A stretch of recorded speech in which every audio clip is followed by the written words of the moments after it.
No, I don't use it. Hi everyone, how you Howdy. going? For anyone that's watching, I'm Andre from Hill Groups. Sorry about my get-up and my hat. I came straight from soccer. I promise I'll look better next week for you. Anyway, it's not about the looks, it's about what comes out of my mouth, which is the main thing. I've got Liam here on the left with me.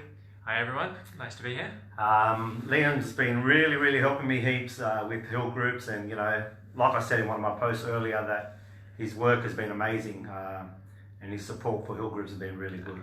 You're too kind. No worries, anytime. Listen, we're going to keep this really casual. Apologies if it doesn't look the best. We're working on it. We'll do our best to fix things as we go.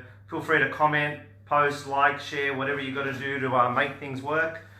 But just a bit of a heads up with Hill Groups and what we're doing at the moment. So we're over at the St. Michael's Church, where we've been doing the Hill Groups on a Wednesday nights, and we've decided just to sort of maybe use this time to sort of do these videos and do some podcasts and help create a bit of social media content, just to extend our reach a bit more and just to sort of be able to attract and I suppose get our message across to a few more people. The sessions were great. We're looking to do them again, potentially even some Saturday morning sessions. But in the meantime, until we can figure something out, we're going to be doing these videos and blogs and podcasts, and they're going to go on YouTube. So the videos will be on YouTube. They'll be on Facebook. The videos also will be posted up on our Facebook page. And we are, as we talk, we're also recording the audio, and the audio will be used on our podcast. So hello to all our podcast listeners when we upload that in the future. And also, we're just trying to really, I suppose, create a bit more of a social media presence, just to get our name out there as best we can. So anyway, I won't hog all the talking because we all know that I'm good at that. Hi Patrick, how you going? But look, I've got about 50 cameras staring at me, and I'm staring there, and I'm staring there, and I'm staring there. I don't know where I'm staring, but I don't know where to look at the moment. I'll do my best to make sure I'm staring in the right place. Anyway, so what I'm going to do, we're going to just introduce Liam. Liam's going to talk about himself a bit, and just sort of, I suppose, give him an opportunity to explain, why the mental health space and why he's doing what he's doing, and more importantly as well, I suppose, why he's sort of reached out to us and Hill Groups and has given us the support that he has, and which we're obviously grateful for. So anyway, off to you, Liam. Just I suppose why mental health, and just a bit about yourself. Yeah, thank you, Andre. So for me, mental health came as a journey as a teenager. I lost a bit of family, and I've never been good at asking for help, but I finally stepped out and asked for help, and that support was huge. It changed a lot for me, and from that, I got guided down a road that sent me to Headspace, and I spent about a year, little over, working there as a youth advisory group member, which meant that I got to see inside the system. I got to do the public face. It was a lot of fun, really, a lot of fun. But obviously, as I grew up, as the group changed, I needed to move on. I stepped into philosophy, of all things, which has been really interesting, but very different.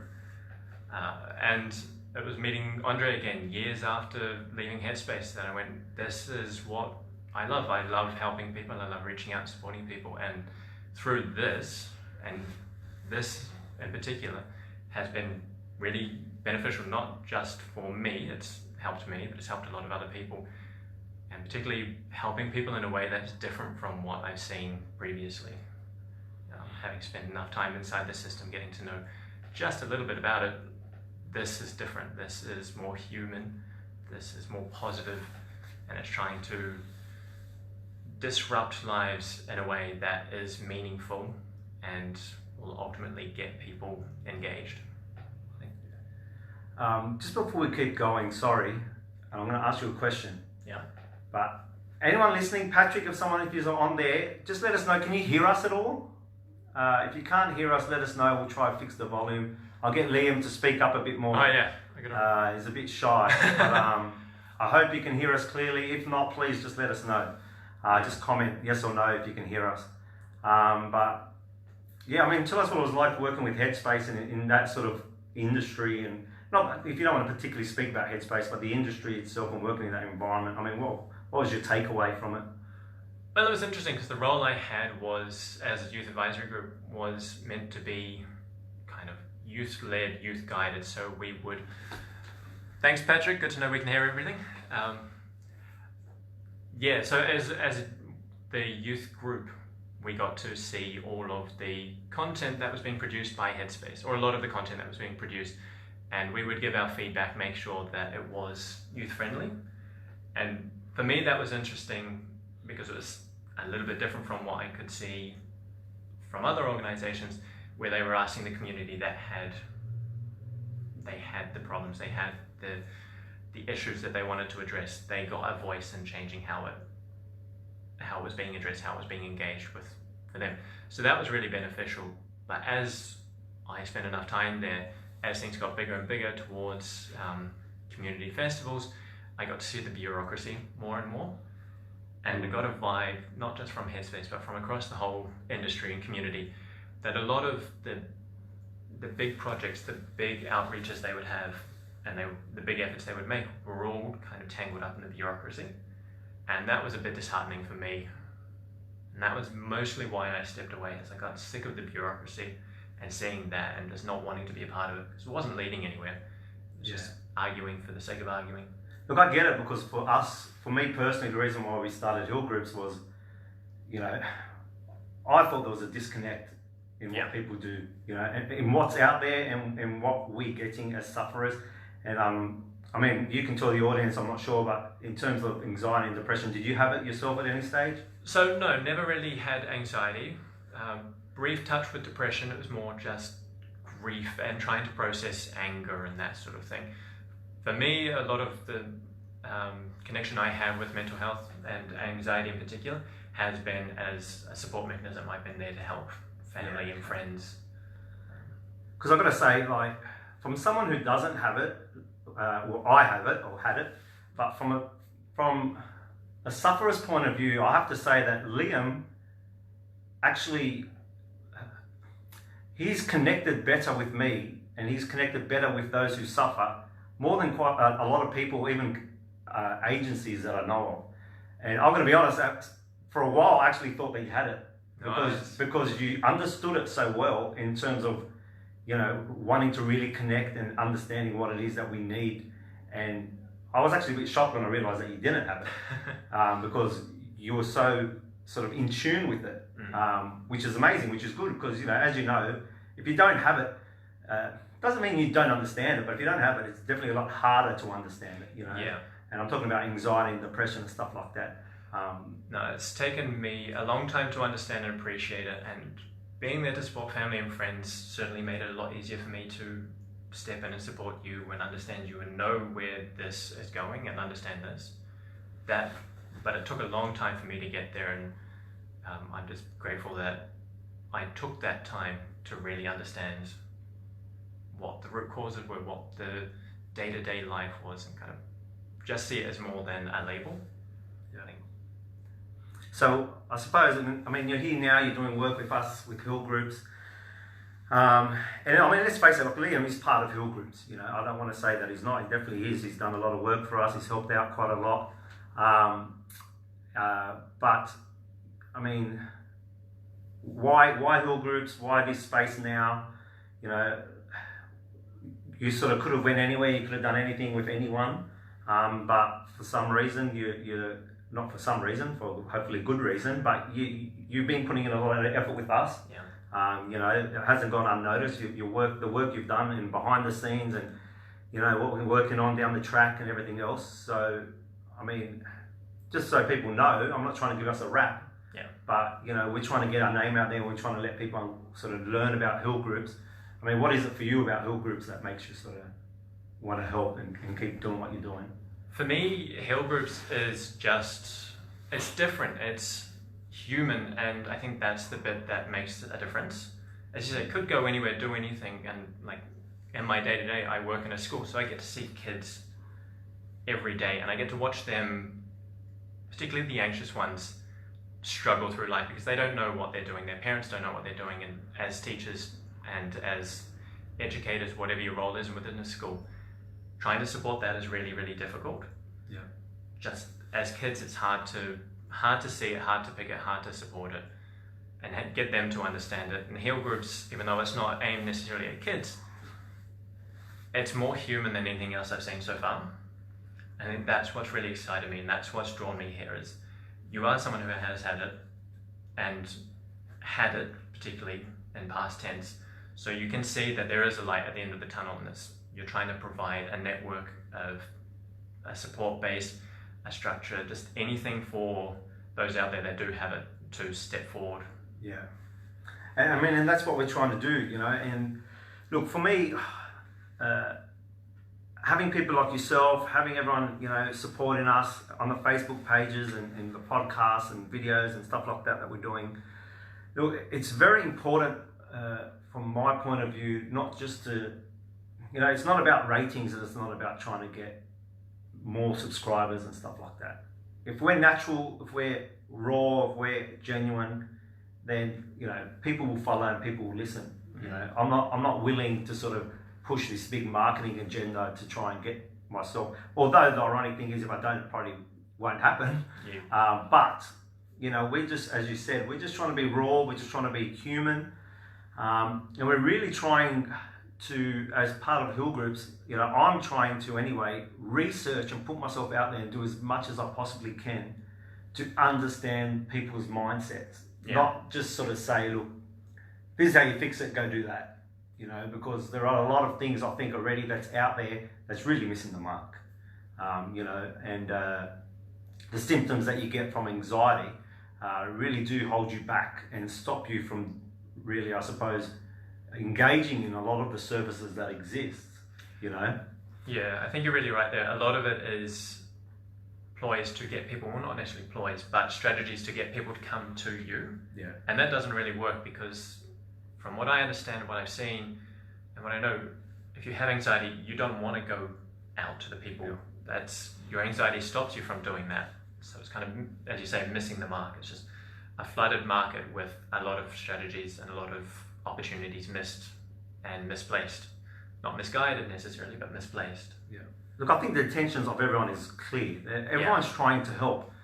But I think the nature of anxiety and how it is that, you know, we have a lot of people in positions who are willing to help, who don't necessarily have anxiety. Mm. Now that's good, because we don't want people to have anxiety. We want to push anxiety and promote anxiety to everyone, you know, so it's good that they don't. I'm glad, I'm grateful, I'm happy that they're living in that space where they don't have anxiety.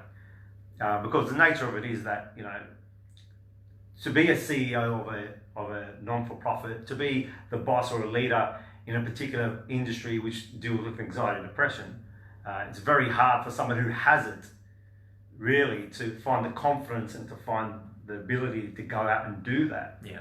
You know, which sort of leaves those spots and those positions open to those who might not necessarily have it.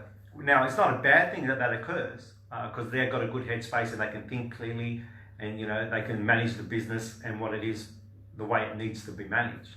But then I think, as you touched on, you get that disconnect with the actual community who has it, you know, so.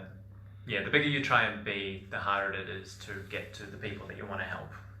You've got too many people, too many stakeholders just asking too many different things, and it all gets lost. Yeah, I agree. Look, what do you think in terms of Hill Groups and in terms of yourself, where you're looking to go with it, I suppose? Where would you like to see Hill Groups go? Where would you like to see yourself go? You know, are you excited by anything potentially in the future and stuff like that? What are your plans? Well, as you said, kind of the irony is that to get out there, to make that community and that network, you have to flood the market. So the irony there, but it's what excites me most, is getting out there and making that network, making that community of people that can reach out, support each other, understand each other, and strive towards a more, just an easy life. That's what I think excites me most. And in terms of projects coming on, I mean, we've discussed a couple previously, and Yeah. they're in the works certainly, and they're new challenges for both of us, and I think that's what's exciting as well, is it's helping us and teaching us to grow. I'm bringing you on board so you handle the challenges. Yeah. Yeah. You're the pretty face. Just so we know that. Okay, so you deal with the stress, and I just the talk. pretty face. Yeah, I just talk. Cool. So just remember that. No. Look, I suppose from my point of view, hill groups, for me, going out and doing what I'm doing is because, I really honestly believe with all my heart that we're really missing the mark on it. Mm. Okay, we're missing the mark, and we've discussed this a lot of times, Yeah. at length. And what I mean by that is, from a simplistic point of view, the money we spend and the effort we put in doesn't reflect the results. You know what I mean? Like, we're spending billions, we're spending 60, 70, whatever it is, billions annually trying to solve this problem, yet it's getting worse and worse. Yeah. So that's why my way of thinking, that's why, the way I approach anxiety is a bit left field, is a bit different, is a bit of tough love. No work. I don't like to walk on eggshells with this sort of thing. When you hear me talk later on in further videos, this is just sort of an introductory video just to introduce ourselves so you can see who we are. But once we get into the nitty gritty of it, once we start talking about the topics, once we start really pushing our agenda, and I'll never push anyone else's agenda unless I believe in it 100%. But when we start pushing our agenda, you'll realize that I suppose our approach is a bit more radical and a bit different to what's out there. And like I said, the reason for that is, if what's out there was going to work, it should have worked already, really. Let's face facts. It should have worked already. True. And this is not a thing that just showed up overnight. It's getting worse, and it's been around for hundreds of years, a long time. It's been around for God knows how long, really. Yeah, and you're absolutely right. It is getting worse, and you pointed out in your first podcast, and if you haven't listened to that, go listen to it. It is really good. Look at this bloke. Thank you. That's a wrap. Yeah. That's why I pay him nothing. No, you pointed out in that anxiety costs the economy $60 billion annually, Yeah. but we only put $9 billion into supporting it. Yep. And $9 billion is a lot of money, but the disparity between what it costs us and what it costs us to try and fix it is massive, and that neither of those numbers are getting smaller. And worryingly, that cost on the economy, that cost on our everyday life, that's not getting smaller. Yeah. I think that's why we need to have this sort of radical, just different point of view out there that is a little bit less, as you say, walking on eggshells. There's a little bit more, you have to take responsibility for yourself. Yeah. No, you're 100% right. Yeah. I mean, if anxiety was a business and someone invested 60 billion into it. Yeah, so we're investing $9 billion into anxiety. Yeah, And it costs, that's right. And it's costing us $60 billion. Yeah, if you're a business owner and you've invested $9 billion and in return it's cost you 60 billion, yeah, you shouldn't have a job, really. No. You wouldn't have a job. And, and I know there's a lot of factors in play, and I know there's a lot of sort of hands in the pie, and it's not just one particular organization or one particular person that's responsible. I get that completely. But as a collective, we've missed the mark, completely missed the mark. And, on our next video, hopefully next week, we show up and do another video for you, but sometime soon we'll do a video. Life's a bit busy, so we do what we can. But we will start to dive in more into exactly what we're talking about, how we think they've missed the mark, what we think needs to be done. It won't just be us sitting on the fence. Trust me, for those who know me, and Michelle Saker there, if you're still watching, you know me, there's no sitting on the fence. No. I'm pretty black and white with my approach. I'm pretty straightforward with the way I talk about it. And I haven't gotten to this position where I am now, able to talk about it openly without being as straightforward and honest as I have been. So, I mean, I know Liam's got a lot of good ideas. We're going to hopefully, over the next few weeks, get Liam to sort of discuss some stuff too as well. Myself, we'll have people who have suffered on, we'll have psychologists on, we'll have carers on. Myself personally, I was a sufferer and a carer, so I've sort of seen both sides of the fence. Hi, Michelle. Yeah, and that's a unique position to be on both sides. I think you hold more understanding than I think most people ever will, being on both sides. And I think that's what's valuable here, is that you've got all sides and you're bringing all sides together. It's not just the sufferers. Yeah, and look, the thing is, those who care for us are just as important as us ourselves. Like, we can't just disregard people who care for us. We can't say to them, oh, you've never had it, you'll never know. The reality is, those who care for us, you need more than ever. Yeah. All right? You need them to hang around. The last thing you want as a sufferer is that those who care for us turn around and say, you know what, we don't have to deal with this shit, get up and walk out. So it's very important that their needs and their wants and their feelings is taken into account just as much as our feelings as a sufferer. You can't, like they say, it takes two to tango, and you can't just sort of disregard the other person. So it's very important for that relationship to bond and work, that their side of the story is heard as well. So we're going to have carers on, we're going to have sufferers on, we're going to have hopefully psychologists. For anyone out there, anyone professional in their field who feels that they want to come on and talk with us, maybe even just shoot us a comment or an email, or happy to have you down here face to face. Please let us know, contact us, reach out to us on Hill Groups on our Facebook page, and we'll organise a day and a time to meet up, and you can tell your side of the story. You can maybe add some extra information and knowledge to what we're saying. We are limited to our own experience, so we're happy to have others down here who want to, I suppose, share their experience as well. So what we're going to do, we're just going to have a quick game. Okay, so for those who are still watching, we're going to have a little quick game here with Liam. Okay. I'll have an opportunity later to play. So what this game is I'm going to yell out 10 words, all anxiety and depression related. Thank you, Patrick. Love you. So we're going to, I'm going to yell out 10 words to Liam. He's just going to say the first thing that comes into his head, 1 or 2 words that comes into his head. Okay, so just a quick fun game for us to play, because with anxiety and depression, it can't all just be doom and gloom. Right? It should never be doom and gloom. We should get ourselves out of this negative headspace and be more positive with the way we approach this. Okay, so just to have a bit of fun and just to sort of have a bit of an icebreaker, we're going to play a little quick game here. So Liam, I'm going to yell out 10 words at you. Yeah. After each word, you just tell me honestly what first comes to mind. And don't worry, they're pretty straightforward words, so you won't be throwing anyone under the bus. Okay. See, maybe one you will. Maybe. Okay. That's it.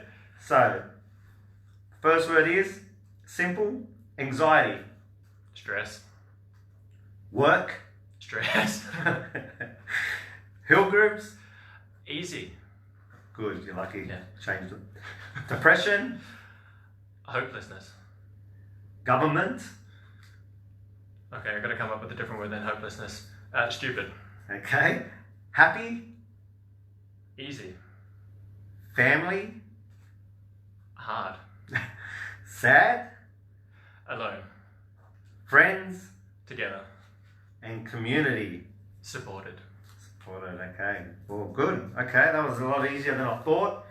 I'm going to have my turn. Have you got 10? All right. Okay, so it's my turn. I'm going to shoot it out to me. All right, let's hope they're as easy as your 10. I can tell you, I'm going to be very honest and raw about this, so I might say something I'll regret. Okay. All right. Acceptance. Striving for. All right. Open. Honest. Good. Help. Community. Honest. Open. All right. Safe. Family. Hope. Faith. God. Heal. Groups. And cure. Yes, definitely.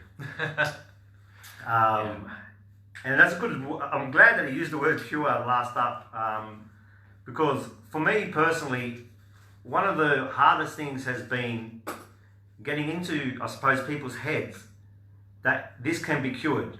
Okay, there's a lot of people who think that it can't be cured, and that's where we sort of fall down. That's one of the hardest things that we face at the moment, because when you think this can't be cured, and when you keep yourself in this cycle of, I suppose, day-to-day living with anxiety, then it's hard to commit to something when you don't believe there's an end result,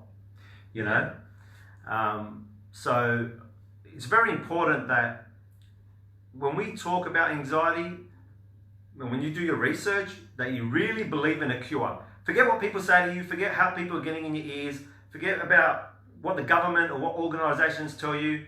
I don't care. You can never walk up to me on the street and say there's no cure. I won't even if there was, I'm not even going to believe you, because the headspace should not be there. You should not be in that headspace. So I believe 100%. I'm living proof. I believe that it can be cured. I haven't had any anxiety for over 1.5 years, almost 2 years now. I've been free for a long time from having it every day, from having it in the hospital every day.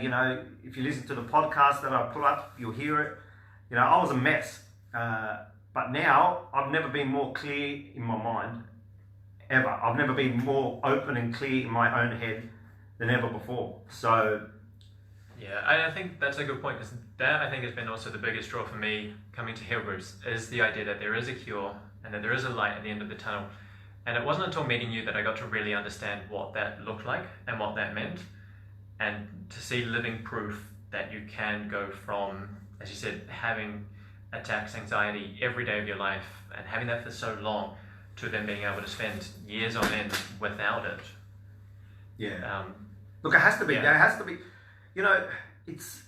It baffles me how people think there's no cure. It baffles me how we want to stay in this. The community has created this. We've created this environment for ourselves where, I don't know, we almost feel comfortable in the fact that there's no cure. I know it sounds silly to say, but we've sort of resided to the fact, and just accepted that people have told us there's no cure, so there's no cure. I speak to a lot of people when they say, oh, there's no cure for anxiety.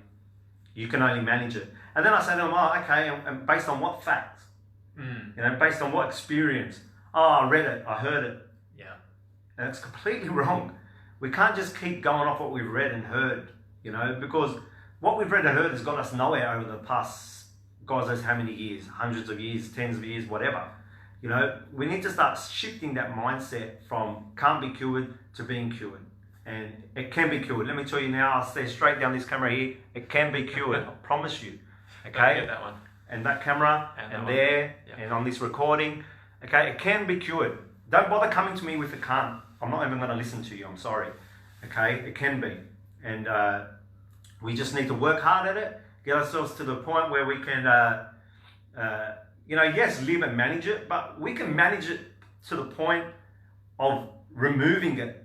Okay, at first, you have it, then you go to managing it, and then once you've managed it that well, then you go to removing it. Yeah.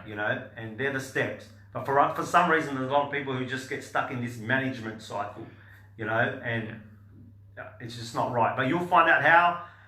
My 8 steps, they're coming, and in those 8 steps, I'll be very clear and very precise and let you know exactly how I did that.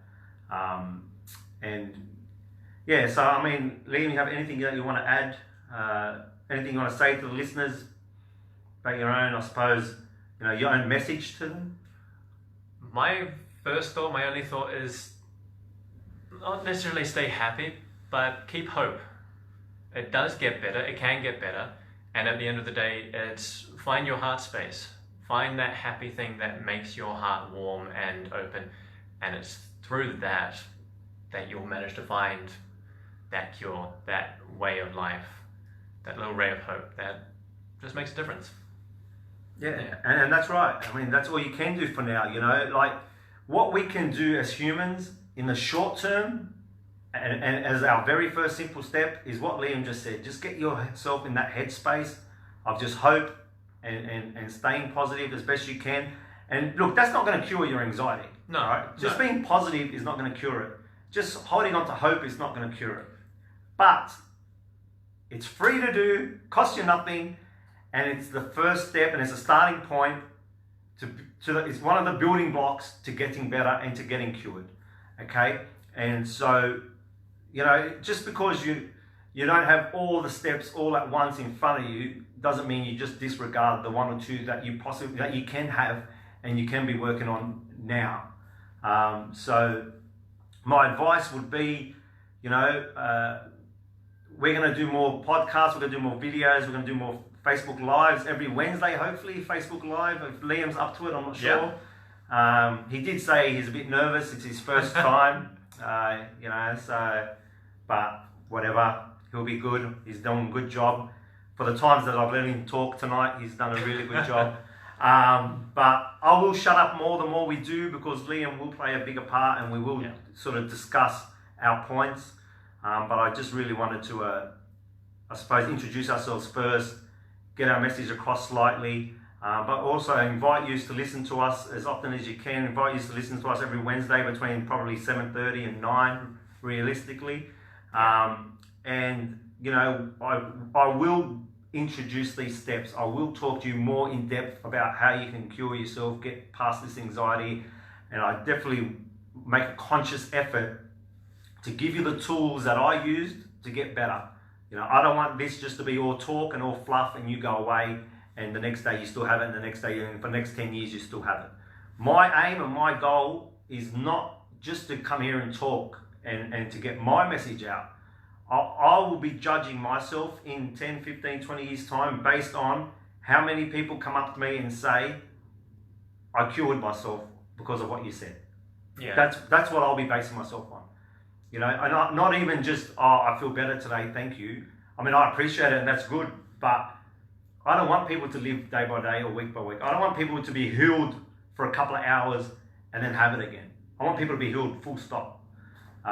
And my goal is, like I said, and I will judge myself down the track in years' time based on who has come up to me and said, you cured me.